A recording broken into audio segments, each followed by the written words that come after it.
Hello people, I'm here in the world of darkness to tell you a little about the various clans that inhabit the world. Today, we're going to talk about the clan that is known for their odd behavior. Well, I shouldn't sugarcoat it.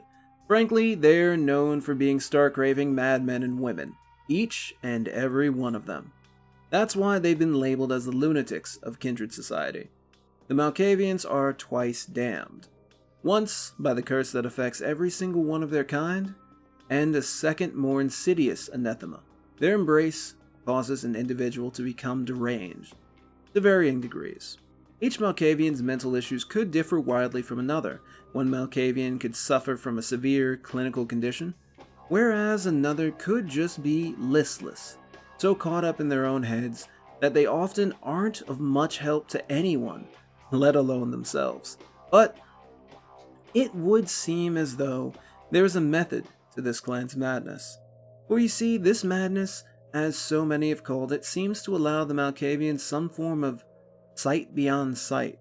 The vampiric hobo wearing the tinfoil hat grasping at you, with his grime-covered hands telling you that those who follow in Cain's footsteps shouldn't walk alone at night, should probably have their warning paid some attention to, lest you might experience the final death.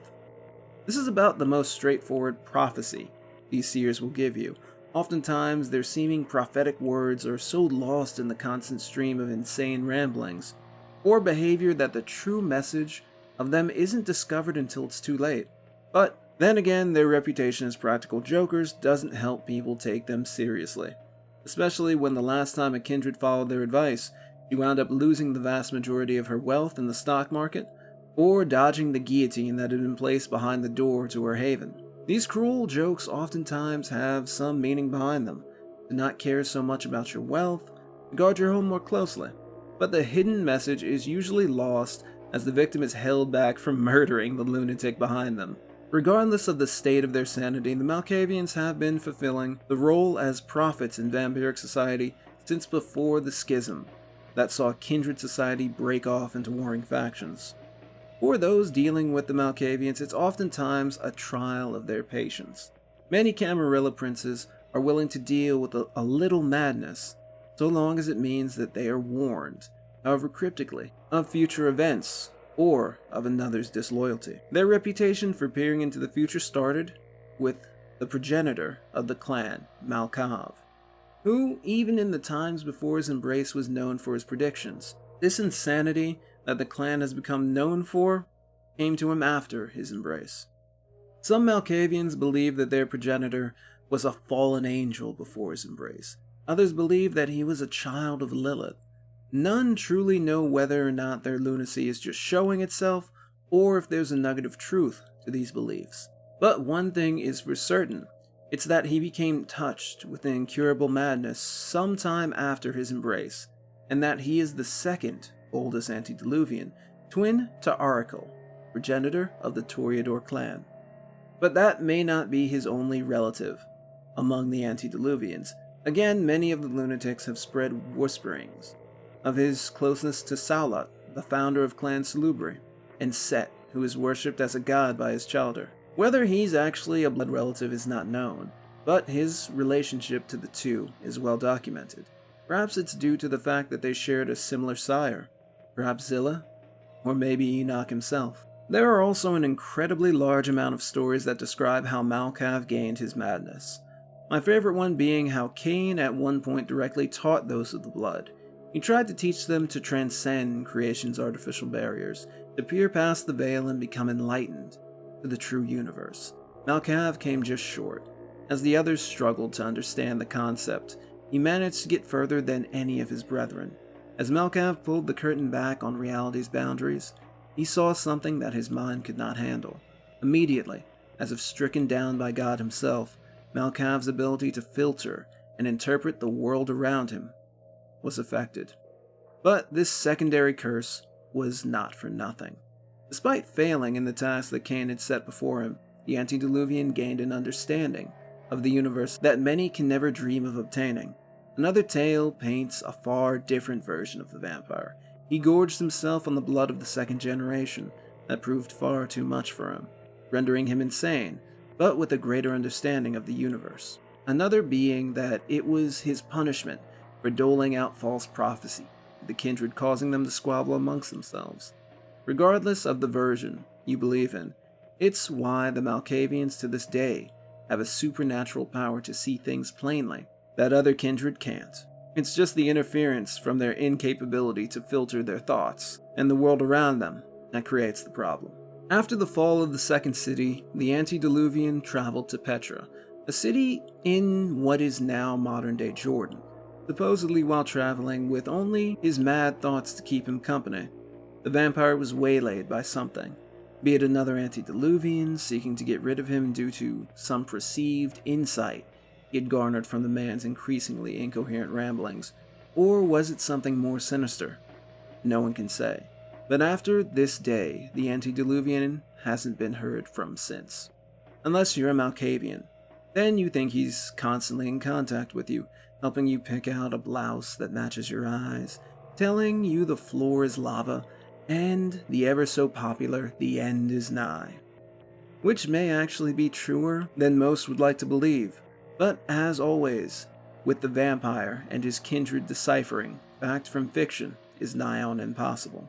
For there are even more rumors about his whereabouts. Some believe that he wasn't completely destroyed by his assailant, and resides somewhere near Jerusalem, his madness seeping out of him, while unconscious, aiding in destabilizing the region. An intriguing concept, but none more interesting than another rumor. This one involves his Malkavian followers. Finding his body before the sunrise, they consumed his blood, thereby helping their sire avoid a final death. His traveling through his followers' childer, along with his consciousness, uniting all of them in madness, and providing them all with shocking moments of clarity and insight when they need it the most. A madness network, if you will. No matter where you stand on the many rumors that surround Malkav and his childer, one thing is for certain. Their abilities have assisted those willing to put up with them for years. In ancient Greece, they plied their trades as soothsayers and prophets, who merely saw the world differently as opposed to the others, and were often sought after despite their odd inclinations and confusing words. It was on the behalf of a Malkavian's prophecy that Carthage was destroyed, and within Rome, many a vampire found themselves heeding a Malkavian's advice, though addled, as their words might be. But it would seem that Rome would ultimately suffer from the advice of the lunatics, their involvement with some of the last Roman emperors being chief reason among them. Yeah, that was their bad. But then again, maybe the emperors just didn't get the message, or perhaps they fell victim to one too many Malkavian pranks without actually learning their lesson. Regardless, Rome fell, with many a venture pointing a finger at one of the seers. After the fall, the clan broke apart, some of their number even becoming Christians. Popular rumor is that one of Jesus' followers was a Malkavian who was tasked to convince Cain to ask for forgiveness from God. What soon followed, the Dark Ages, was something of a mixed bag for the lunatics, losing their place in society and now being pitied, or more often distrusted for their madness. They became second-class citizens in the world of darkness. Not even a middling life among the humans was possible. They found more persecution among the common people who hated them for their derangements. Some found places in the courts of vampiric princes that still believed in their abilities, but many were just shied away from. However, the Renaissance and the freedom that came with it allowed them to spread their views through literature and philosophy, whereas growing medical advancements intrigued them greatly, especially insane asylum. They had a resurgence in the Victorian age. No longer was madness the result of demonic possession, but a condition to be understood and studied, something the Malkavians had done for centuries before. In order to better understand madness, many found themselves drawn to the asylums, there as patients or as the psychologists who treated them. The performance pieces and artistic leanings of the time also allowed them to express their madness through artistic expression. That, instead of getting them run out of town, was seen as innovative, even genius by certain people. Today, the Malkavians have found a sort of rekindling of their old positions in vampiric society. The Camarilla has need of their prophetic ramblings in the war against the Sabbat. with the caveat being to humor the lunatics on occasion, whether it be allowing their pranks or at times hearing them out for hours on end. The power to find out things that are hidden is something many a prince is willing to pay for. From the outside looking in, the clan doesn't seem to be much of a clan at all. They recruit from all walks of life, a beggar on the street or a member of the nouveau riche. They choose to embrace those from all social strata. The only connecting thread might be hard luck stories or secrets that the initiate into vampiric society may try to forget once they are affected by Malkov's madness. Sometimes even the vampire embracing them is so addled they don't even know that they have sired a child themselves, which has caused numerous caitiff to be created, vampires with an unknown lineage that suffer from not having the support of a clan to initiate them into the ever-dangerous world of darkness. There are members of the clan who do routinely talk to each other, but the clan rarely meets. They don't keep communal havens. Heck, a large portion of them don't have or remember having a place to call home. But at times, they all just seem to congregate to discuss something of great importance, or bring to light some misdeed a member of the Camarilla has committed. It's times like these that the Madness Network seems to actually exist. The mental state of the clan's members varies widely, as stated previously, but I thought I'd include a few examples of how members of their clan differ, starting with Vampire the Masquerade bloodlines. There are possible 4 Malkavians, give or take, that take preeminence within the story. At first, there is yourself. A Malkavian protagonist is the example of a lunatic that is so wrapped up in their own thoughts that their responses often sound like the delusions of a madman. But oftentimes the words that flow from their lips can have a kernel of truth that an attentive player can glean insight from. Jeanette is one half of the team that runs one of the hottest nightclubs in Santa Monica. She's flirtatious, provocative, and quite manipulative. It's easy to glean what her possible derangement may pertain to, especially considering her involvement with Bertram Tongue. Her sister Therese is ever the prim and proper businesswoman, who often talks about the nature of uncleanliness. Obsessive-compulsive disorder could be a huge boon for a member of the Camarilla. They could be so focused on keeping everything neat and orderly that little goes under their radar. But if something does, I wonder what lengths they'll go to and how far they'll go to make everything squeaky clean again. An example of another Malkavian who can actually function and doesn't seem to be a Malkavian at first is Dr. Douglas Nachurch, the foremost authority on kindred physiology and hematology. He is intelligent, cognizant, and well-spoken. Many kindred turn to him when they seek to understand the science behind their condition. Something pulls him in certain directions to better his research. Could it be the Madness Network? Perhaps. But there is something off about him, perhaps even unsettling to those who don't know about his derangement. You see, it manifests itself as a complete emotional detachment. He'll do anything to anyone in the name of science. He has an obsessive need to research, an inability to accept the supernatural, along with being incredibly self-delusional. He cannot see the brutality in his teachings, and doesn't believe himself to be mad, just dedicated to his work. While his facility is quite up to standards, his patients would beg to differ, if you can actually find any of them still among the living.